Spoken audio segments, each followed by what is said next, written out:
Feliz y bendecido día, aprendiendo un curso de milagros. El secreto de la verdadera oración es olvidarte de las cosas que crees necesitar.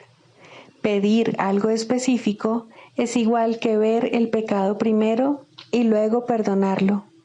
Del mismo modo, al orar pasas por alto tus necesidades específicas, tal como las ves, y las dejas en manos de Dios. Ahí se convierten en los regalos que le haces, pues le dicen que no antepondrás otros dioses a Él, ni que quieres otro amor que el suyo. Este libro es un comienzo, no un final.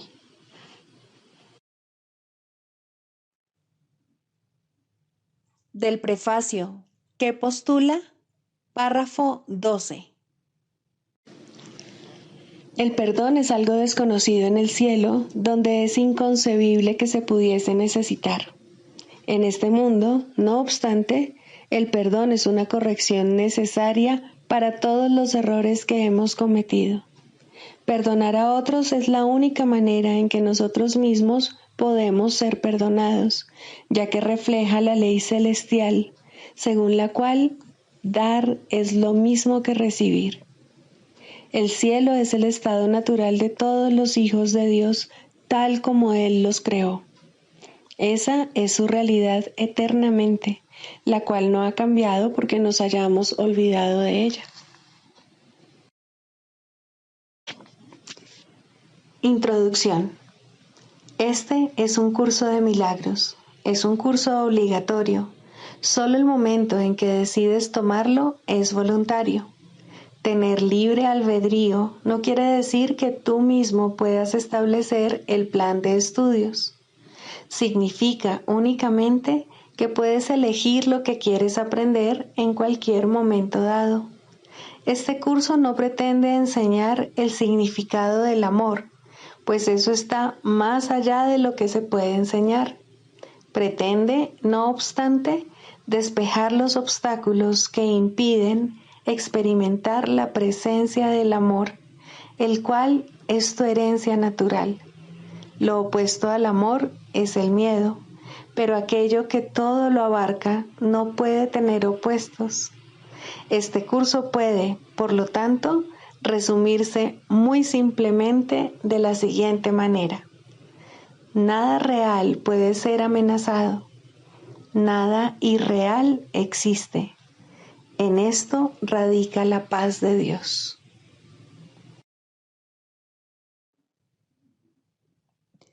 Capítulo 1. El significado de los milagros. Primero, principios de los milagros. Principio 26. Los milagros representan tu liberación del miedo. Expiar significa deshacer. Deshacer el miedo es un aspecto esencial del poder expiatorio de los milagros. Capítulo 27. La curación del sueño. Sección 6. Los testigos del pecado. El dolor demuestra que el cuerpo no puede sino ser real. Es una voz estridente y ensordecedora, cuyos alaridos tratan de ahogar lo que el Espíritu Santo dice e impedir que sus palabras lleguen hasta tu conciencia. El dolor exige atención, quitándosela así al Espíritu Santo y centrándola en sí mismo. Su propósito es el mismo que el del placer, pues ambos son medios de otorgar realidad al cuerpo. Lo que comparte un mismo propósito es lo mismo. Esto es lo que estipula la ley que rige todo propósito, el cual une dentro de sí a todos aquellos que lo comparten. El placer y el dolor son igualmente ilusorios, ya que su propósito es inalcanzable. Por lo tanto, son medios que no llevan a ninguna parte, pues su objetivo no tiene sentido, y comparten la falta de sentido de que adolece su propósito. El pecado oscila entre el dolor y el placer y de nuevo al dolor, pues cualquiera de esos testigos es el mismo y solo tienen un mensaje. Te encuentras dentro de este cuerpo y se te puede hacer daño. También puedes tener placer, pero el costo de este es el dolor. A estos testigos se unen muchos más. Cada uno de ellos parece diferente porque tiene un nombre distinto, y así parece responder a un sonido diferente. A excepción de esto, los testigos del pecado son todos iguales. Llámale dolor al placer y dolerá. Llámale placer al dolor y no sentirás el dolor que se oculta tras el placer. Los testigos del pecado no hacen sino cambiar de un término a otro, según uno de ellos ocupa el primer plano y el otro retrocede al segundo. Es irrelevante, no obstante, cuál de ellos tenga primacía en cualquier momento dado. Los testigos del pecado solo oyen la llamada de la muerte. El cuerpo de por sí carece de propósito. Contiene todas tus memorias y esperanzas. Te vales de sus ojos para ver y de sus oídos para oír, y dejas que te diga lo que siente. Mas él no lo sabe. Cuando invocas los testigos de su realidad, te repiten únicamente los términos que les proporcionaste para que él los usara.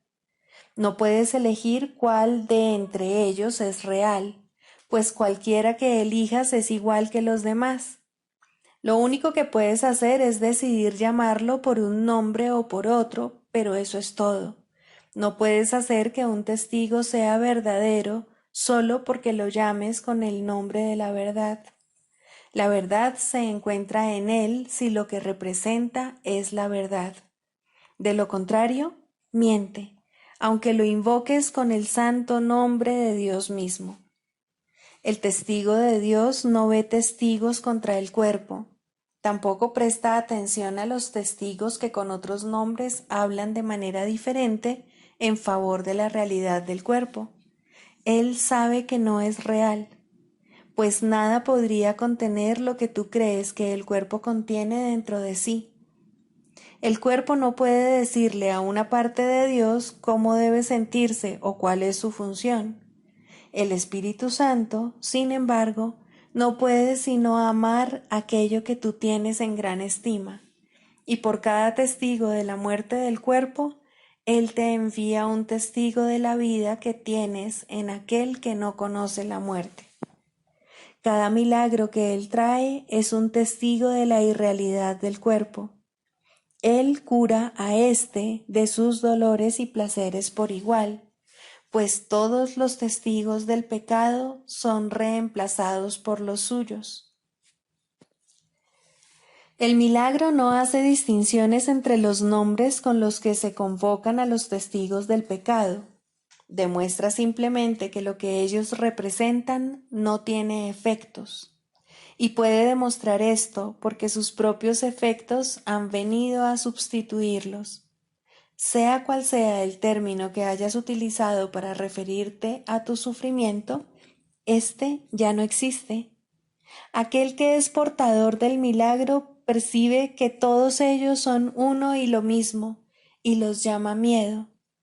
De la misma manera en que el miedo es el testigo de la muerte, el milagro es el testigo de la vida. Es un testigo que nadie puede refutar, pues los efectos que trae consigo son los de la vida. Gracias a él, los moribundos se recuperan, los muertos resucitan y todo dolor desaparece. Un milagro, no obstante, no habla en nombre propio, sino solo en nombre de lo que representa. El amor, asimismo, tiene símbolos en el mundo del pecado. El milagro perdona porque representa lo que yace más allá del perdón, lo cual es verdad. Cuán absurdo y demente es pensar que un milagro pueda estar limitado por las mismas leyes que vino exclusivamente a abolir. Las leyes del pecado tienen diferentes testigos y cada uno de ellos tiene diferentes puntos fuertes. y estos testigos dan testimonio de diferentes clases de sufrimiento.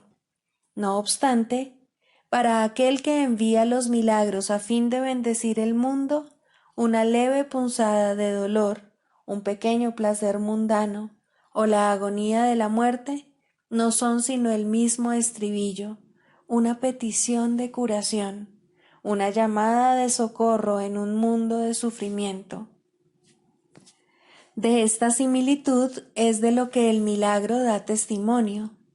Esta similitud es lo que prueba. Las leyes que consideraban que todas esas cosas eran diferentes son abolidas, lo cual demuestra su impotencia. El propósito del milagro es lograr esto, y Dios mismo ha garantizado el poder de los milagros por razón de lo que atestiguan.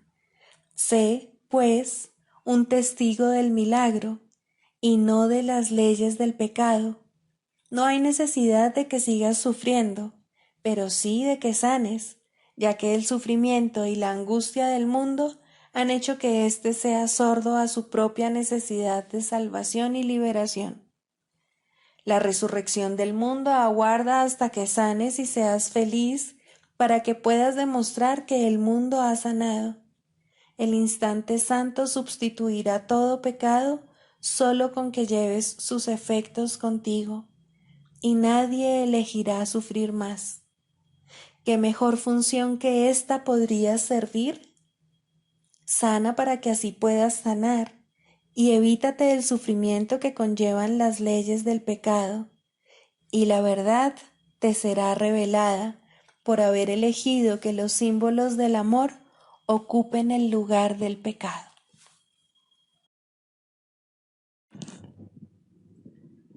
Libro de ejercicios. Pregunta 8. ¿Qué es el mundo real? El mundo real es un símbolo como todo lo demás que la percepción ofrece. No obstante, es lo opuesto a lo que tú fabricaste. Ves tu mundo a través de los ojos del miedo, lo cual te trae a la mente los testigos del terror. El mundo real solo lo pueden percibir los ojos que han sido bendecidos por el perdón, los cuales, consecuentemente, ven un mundo donde el terror es imposible y donde no se puede encontrar ningún testigo del miedo. El mundo real te ofrece una contrapartida para cada pensamiento de infelicidad que se ve reflejado en tu mundo, una corrección segura para las escenas de miedo y los clamores de batalla que pueblan tu mundo. El mundo real muestra un mundo que se contempla de otra manera, a través de ojos serenos y de una mente en paz. Allí solo hay reposo. No se oyen gritos de dolor o de pesar, pues allí nada está excluido del perdón. Y las escenas que se ven son apacibles, pues solo escenas y sonidos felices pueden llegar hasta la mente que se ha perdonado a sí misma.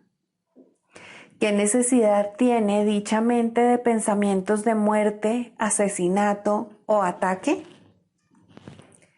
¿De qué puede sentirse rodeada sino de seguridad, amor y dicha? ¿Qué podría haber que ella quisiese condenar? ¿Y contra qué querría juzgar? El mundo que ve emana de una mente que está en paz consigo misma. No ve peligro en nada de lo que contempla, pues es bondadosa y lo único que ve es bondad. El mundo real es el símbolo de que al sueño de pecado y culpabilidad le ha llegado su fin y de que el Hijo de Dios ha despertado. Y sus ojos, abiertos ahora, perciben el inequívoco reflejo del amor de su Padre, la infalible promesa de que ha sido redimido. El mundo real representa el final del tiempo, pues cuando se percibe, el tiempo deja de tener objeto. El Espíritu Santo no tiene necesidad del tiempo una vez que éste ha servido el propósito que Él le había asignado. Ahora espera un solo instante más para que Dios dé el paso final y el tiempo desaparezca, llevándose consigo la percepción y dejando solamente a la verdad para que sea tal como es. Ese instante es nuestro objetivo, pues en él yace el recuerdo de Dios, y al contemplar un mundo perdonado, Él es quien nos llama y nos viene a buscar para llevarnos a casa, recordándonos nuestra identidad, la cual nos ha sido restituida mediante nuestro perdón. Lección 299. La santidad eterna mora en mí. Mi santidad está mucho más allá de mi propia capacidad de comprender o saber lo que es. No obstante, Dios, mi Padre, quien la creó, reconoce que mi santidad es la suya. Nuestra voluntad conjunta comprende lo que es, y nuestra voluntad conjunta sabe que así es. Padre, mi santidad no procede de mí, no es mía para dejar que el pecado la destruya, no es mía para dejar que sea el blanco del ataque. Las ilusiones pueden ocultarla, pero no pueden extinguir su fulgor ni atenuar su luz. Se yergue por siempre perfecta e intacta. En ella todas las cosas sanan, pues siguen siendo tal como tú las creaste. Y puedo conocer mi santidad, pues fui creado por la santidad misma, y puedo conocer mi fuente, porque tu voluntad es que se te conozca.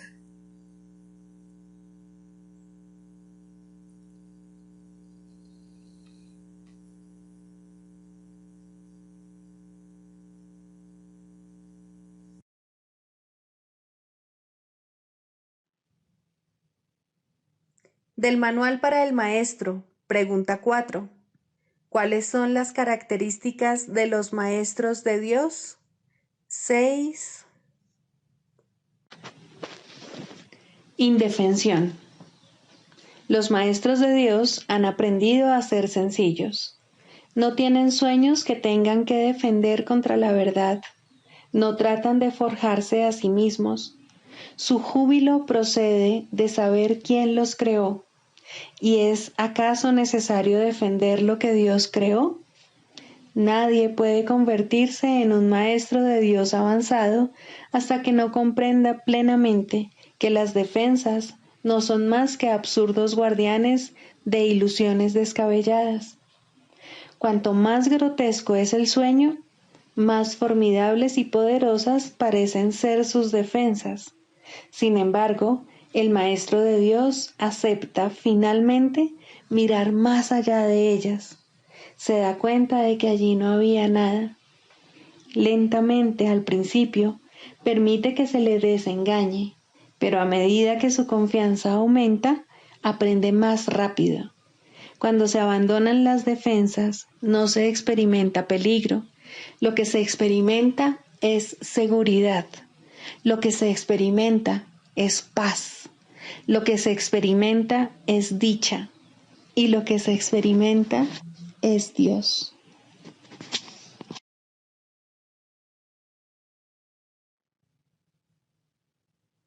Manual para el Maestro, pregunta 26.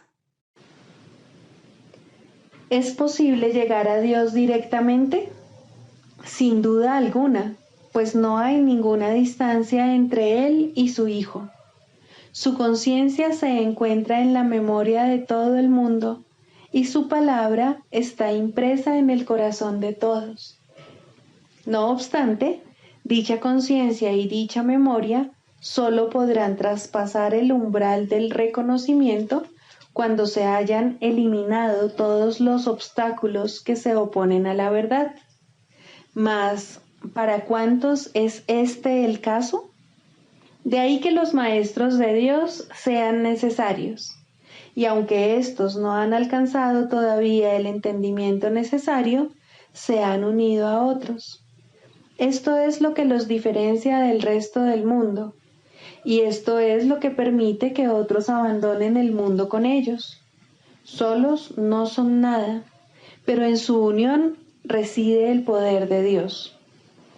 Hay quienes han llegado a Dios directamente al haber dejado atrás todo límite mundano y al haber recordado perfectamente su propia identidad.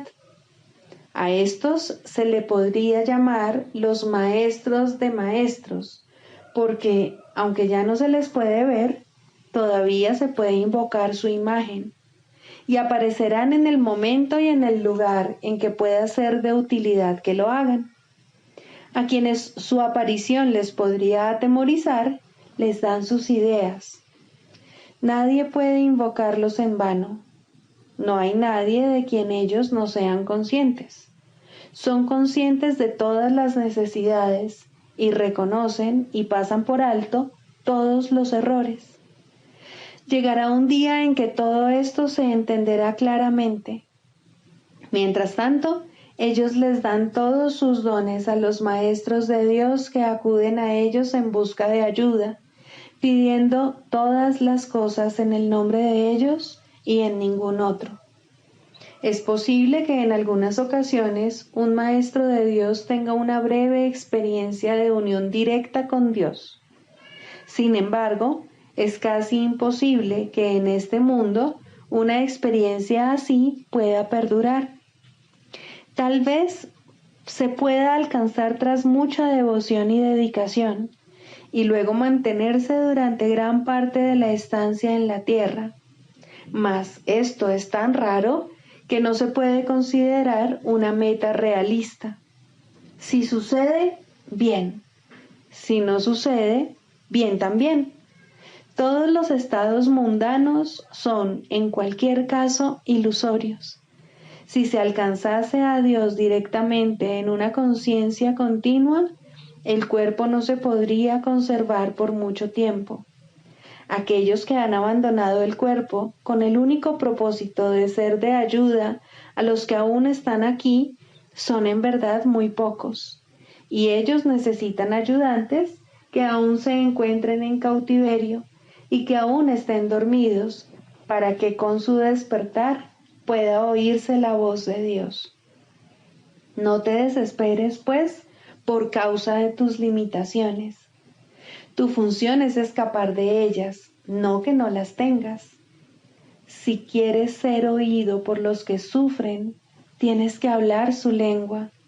Si quieres ser un salvador, tienes que entender de qué es de lo que hay que escapar.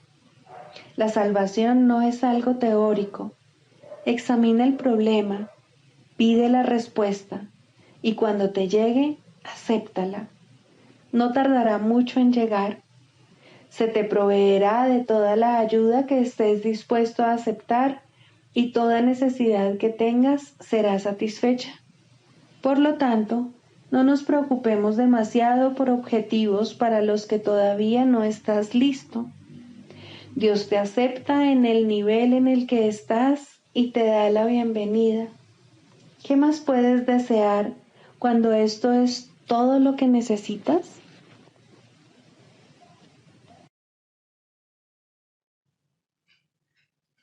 Clarificación de términos. El perdón, la faz de Cristo. El perdón es el medio que nos lleva a Dios y que nos permite alcanzarle, mas es algo ajeno a Él.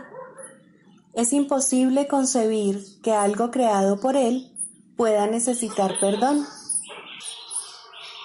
El perdón, entonces, es una ilusión, pero debido a su propósito, que es el del Espíritu Santo, hay algo en ella que hace que sea diferente.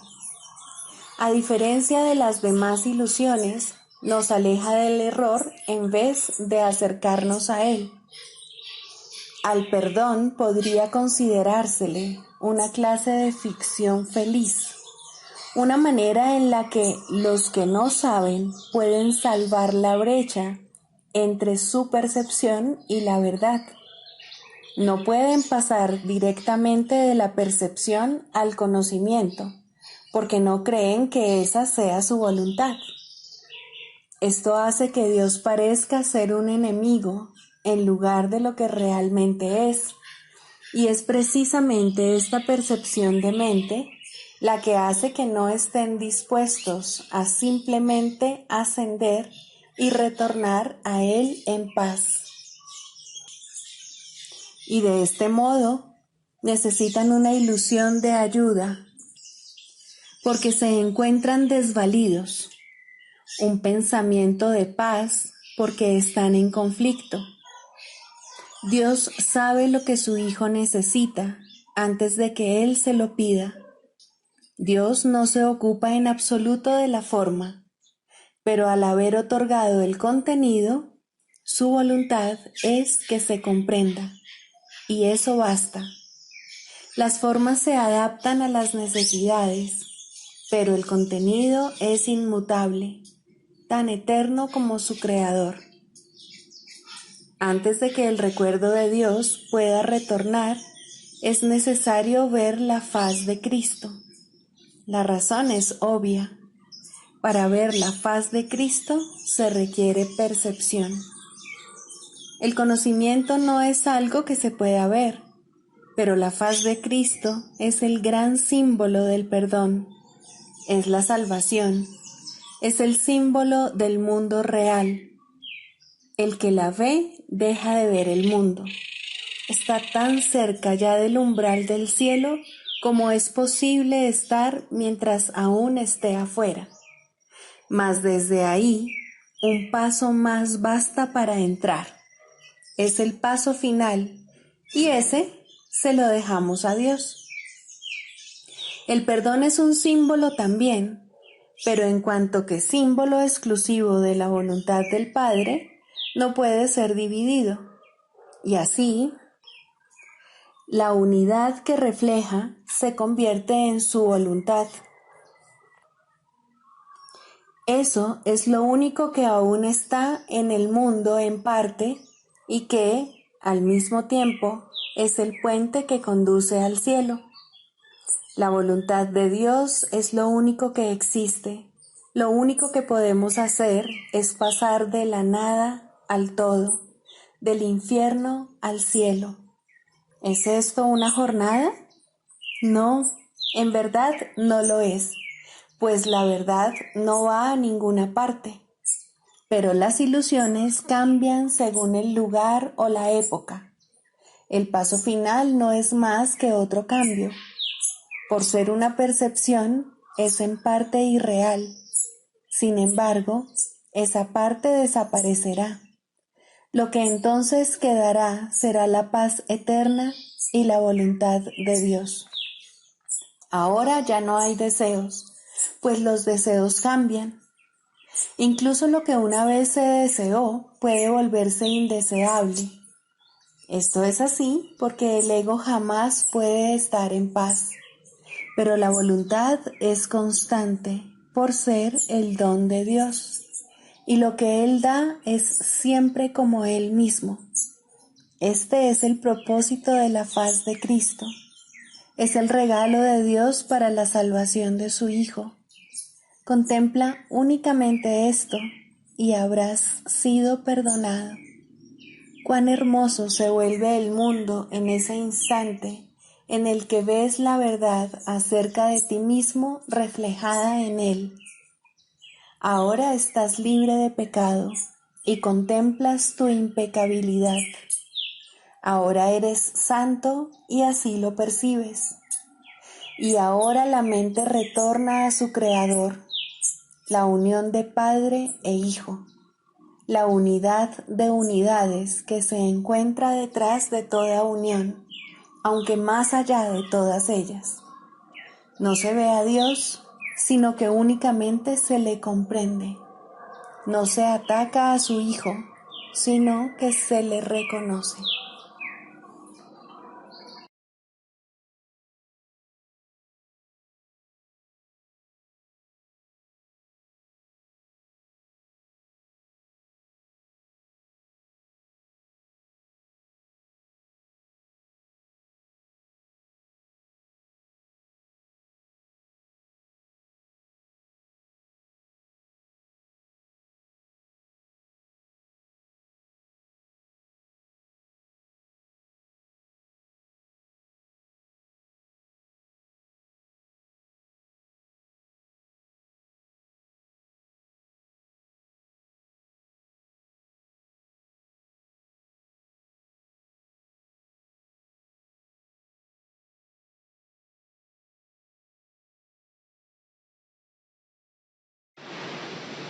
La práctica de la psicoterapia. Segundo, ¿es la psicoterapia una profesión?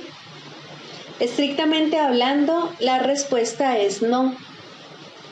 ¿Cómo podría considerarse exclusiva una profesión que todo el mundo desempeña? ¿Qué límites podría imponerse a una interacción en la que cada quien es a la vez paciente y terapeuta en toda relación en la que forma parte? Sin embargo, desde un punto de vista práctico, se puede decir que hay algunas personas que se dedican fundamentalmente a alguna u otra forma de curación como su tarea principal. Y es a ellos a los que un gran número de personas acude en busca de ayuda. Esa es, en efecto, la práctica de la terapia. Ellos son, por consiguiente, los ayudantes oficiales. Están dedicados a satisfacer ciertas clases de necesidad en sus actividades profesionales, aunque pueden ser maestros mucho más capaces fuera de ellas. Ellos no necesitan, evidentemente, pautas específicas, pero se les puede pedir que utilicen ciertas aplicaciones de los principios generales que rigen la curación. En primer lugar, el terapeuta profesional se encuentra en una disposición idónea para demostrar que no hay grados de dificultad en la curación. No obstante, para poder hacer esto, necesita un adiestramiento especial, puesto que el aprendizaje mediante el cual se convirtió en terapeuta probablemente le enseñó poco o nada acerca de los verdaderos principios de la curación. De hecho, probablemente le enseñó cómo imposibilitarla. La mayoría de las enseñanzas del mundo siguen un programa de estudio en cómo juzgar con miras a hacer del terapeuta un juez. Más aún de esto, se puede valer el Espíritu Santo y a la menor invitación lo hará. El sanador no sanado puede ser arrogante, egoísta, indiferente e incluso deshonesto. Puede no estar interesado en la curación como su meta principal, pero algo le sucedió. No importa cuán leve pudo haber sido, ni cuán equivocada la dirección que pudo haber elegido cuando decidió ser un sanador. Ese algo es suficiente. Tarde o temprano, ese algo despuntará y crecerá. Un paciente tocará su corazón y el terapeuta silenciosamente le pedirá ayuda. Ha encontrado un terapeuta para sí mismo. Le ha pedido al Espíritu Santo que entre en la relación y la sane. Ha aceptado la expiación para sí mismo. Se dice que Dios contempló todo lo que había creado y lo declaró bueno. No, Él lo declaró perfecto, y así fue. Y como sus creaciones no cambian y son eternas, así es ahora. Sin embargo, es imposible que exista un terapeuta perfecto o un perfecto paciente. Ambos han tenido que negar su perfección, pues la misma necesidad que uno tiene por el otro implica un sentimiento de carencia. Una relación de uno a uno no es la relación una. Sin embargo, es el medio de retorno, el camino que Dios eligió para el regreso de su Hijo. En ese extraño sueño debe adentrarse una extraña corrección, pues solo eso es la llamada a despertar. ¿Y qué otra cosa, si no, debe ser la terapia? Despierta y regocíjate, pues todos tus pecados te han sido perdonados. Este es el único mensaje que dos personas deberían darse la una a la otra. Algo bueno debe resultar de todo encuentro entre paciente y terapeuta, y ese algo bueno se salvaguarda para los dos hasta el día en que ambos puedan reconocer que solo eso fue real en su relación. En ese momento, Lo bueno se les devuelve, bendecido por el Espíritu Santo, como regalo de parte de su Creador y como muestra de su amor, pues la relación terapéutica debe llegar a ser como la relación entre el Padre y el Hijo. No hay otra, porque no hay nada más. Los terapeutas de este mundo no esperan ese resultado, y muchos de sus pacientes serían incapaces de aceptar su ayuda si ese fuese el caso. No obstante, ningún terapeuta establece realmente el objetivo de las relaciones de las que forma parte. Su comprensión comienza con este reconocimiento y continúa a partir de ahí. En el instante en que el terapeuta se olvida de juzgar al paciente, es cuando tiene lugar la curación. Algunas relaciones jamás llegan a ese punto, aun cuando tanto paciente como terapeuta pueden cambiar sus sueños en el proceso. Sin embargo, no será el mismo sueño para ambos, y por ende no es el sueño del perdón en el que ambos despertarán algún día. Lo bueno se salvaguarda, de hecho se atesora, pero es poco el tiempo que se ahorra. Los nuevos sueños perderán su atracción temporal y se convertirán en sueños de miedo, que es el contenido de todos los sueños.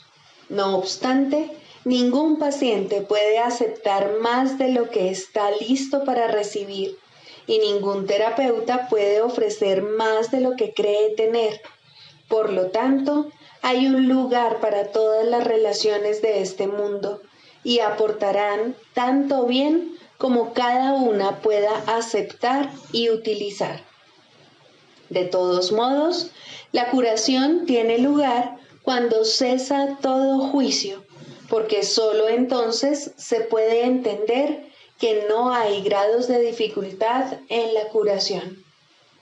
Este entendimiento es crucial para el sanador sanado. Ha aprendido que no es más difícil despertar a un hermano de un sueño que de otro. Ningún terapeuta profesional puede mantener este entendimiento todo el tiempo en su mente y ofrecérselo a todo el que acude a él. Hay algunos en este mundo que casi lo han logrado, pero no han aceptado el regalo del todo para poder permanecer aquí y dejar que su comprensión permanezca en la tierra hasta el final de los tiempos. Realmente no se les debe llamar terapeutas profesionales. Son los santos de Dios. Son los salvadores del mundo. Su imagen ha de permanecer porque así lo eligieron. Toman el lugar de otras imágenes y su ayuda llega en forma de tiernos sueños. Una vez que el terapeuta profesional se ha dado cuenta de que las mentes están unidas, puede también reconocer que el concepto de grados de dificultad en la curación no tiene sentido. No obstante, mucho antes de que llegue a este entendimiento con el tiempo, puede encaminarse hacia él, y son muchos los instantes santos que pueden ser suyos a lo largo del camino. Una meta marca el final de una jornada, no el comienzo, y a medida que se alcanza cada meta, otra puede vislumbrarse más adelante. La mayoría de los terapeutas profesionales apenas se encuentran al comienzo de la fase inicial de la primera jornada. Incluso aquellos que han comenzado a comprender lo que deben hacer pueden oponerse a dar el primer paso. Sin embargo, todas las leyes de la curación pueden ser suyas en un solo instante. La jornada no es larga excepto en sueños. El terapeuta profesional posee una ventaja que puede ahorrarle una enorme cantidad de tiempo si la usa adecuadamente. Ha elegido una senda en la que existe una gran tentación a hacer un mal uso de su papel. Si escapa a la tentación de asumir una función que no le ha sido dada, podrá superar muchos obstáculos a la paz con bastante rapidez. Para entender que no hay grado de dificultad en la curación, tiene que reconocer también su igualdad con el paciente. No hay términos medios en esto. O bien son lo mismo o bien no lo son. Los intentos de los terapeutas de transigir con respecto a esto son extraños en verdad. Algunos utilizan la relación únicamente con el fin de coleccionar cuerpos para que les rindan culto en sus santuarios y ven esto como una curación. Muchos pacientes también consideran este extraño procedimiento como la salvación.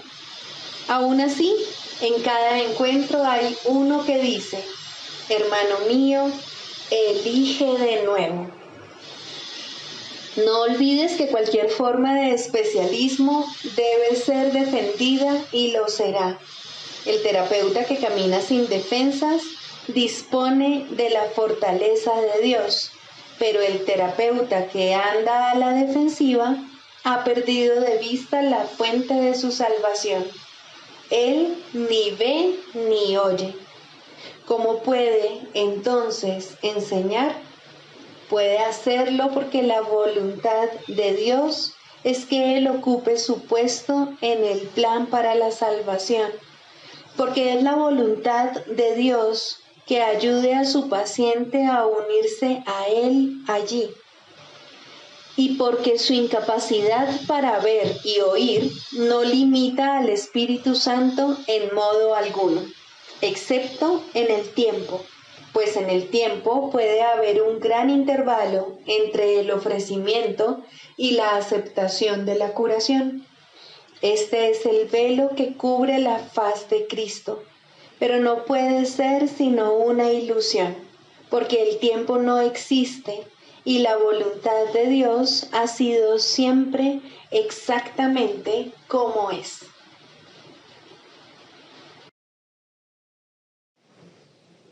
El canto de la oración. Tercero, la separación en contraposición a la unión. La falsa curación sana al cuerpo en parte, pero nunca de forma total. Sus metas separadas se pueden apreciar claramente en esto, pues no elimina la maldición del pecado que yace sobre él. Por consiguiente, todavía engaña. No es realizada por uno que comprende que el otro es exactamente igual que él, pues esto es lo que hace posible la verdadera curación. Cuando es falsa, hay un poder que uno de ellos posee que no ha sido otorgado a ambos por igual. En esto se muestra la separación, y con eso se pierde el significado de la verdadera curación y surgen ídolos para opacar la unidad que es el Hijo de Dios. Curar para separar puede parecer una idea extraña. Sin embargo, lo mismo se puede decir de toda forma de curación basada en cualquier tipo de desigualdad. Esas formas pueden sanar el cuerpo y, de hecho, generalmente se limitan a eso. Alguien sabe más, se ha adiestrado mejor o es quizás más talentoso y sabio. Por lo tanto, puede curar a alguien que se encuentra por debajo de él y bajo su amparo. El cuerpo se puede curar de esta manera porque en sueños la igualdad no puede ser permanente. El sueño se compone de modificaciones y cambios. Curarse parece consistir en encontrar a alguien más sabio, quien, mediante sus artificios y conocimientos, lo consiga. Alguien sabe más. Esta es la frase mágica por medio de la cual el cuerpo parece ser el objeto de la curación, tal como el mundo la concibe. Y a este alguien más sabio, el otro se dirige para beneficiarse de su conocimiento y habilidad, para encontrar en él remedio para su dolor. ¿Cómo puede ser eso? La verdadera curación no puede proceder de una desigualdad asumida, que posteriormente se acepta como la verdad y luego se usa para ayudar a sanar a los heridos y calmar la mente que sufre de la agonía de la duda. ¿Existe entonces un papel que uno pueda jugar en la curación para ofrecer ayuda a otro? Desde la arrogancia, la respuesta tiene que ser no, pero desde la humildad, ciertamente hay un lugar para los que quieren ayudar. Es como el papel del que ayuda en la oración, que deja que el perdón sea aquello para lo que se concibió. No te consideras el portador del don especial que da lugar a la curación. Lo único que tienes que hacer es reconocer tu unidad con el que está pidiendo ayuda, pues en esta unidad desaparece su sentido de separación, que es lo que lo enfermó.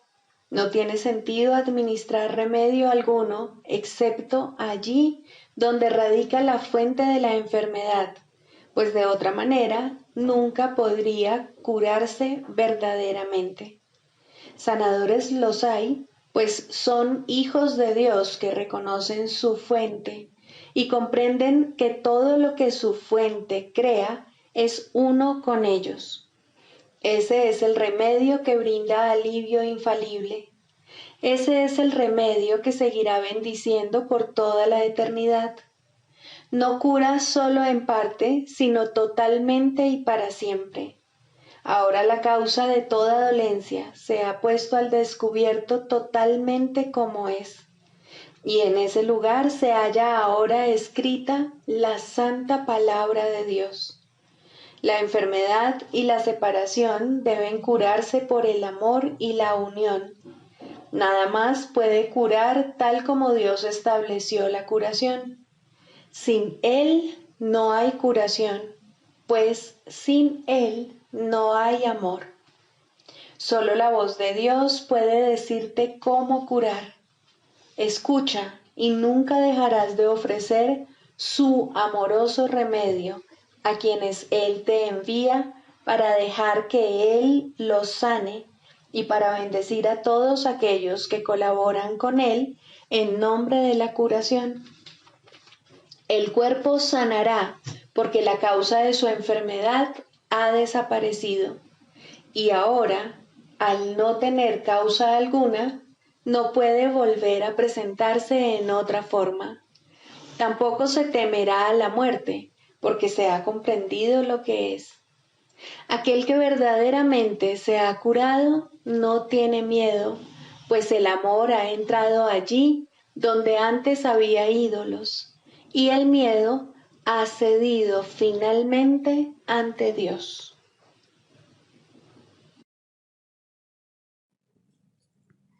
Sigamos a Jesús haciendo del perdón algo tan natural como respirar y algo tan vital como el aire. Amén.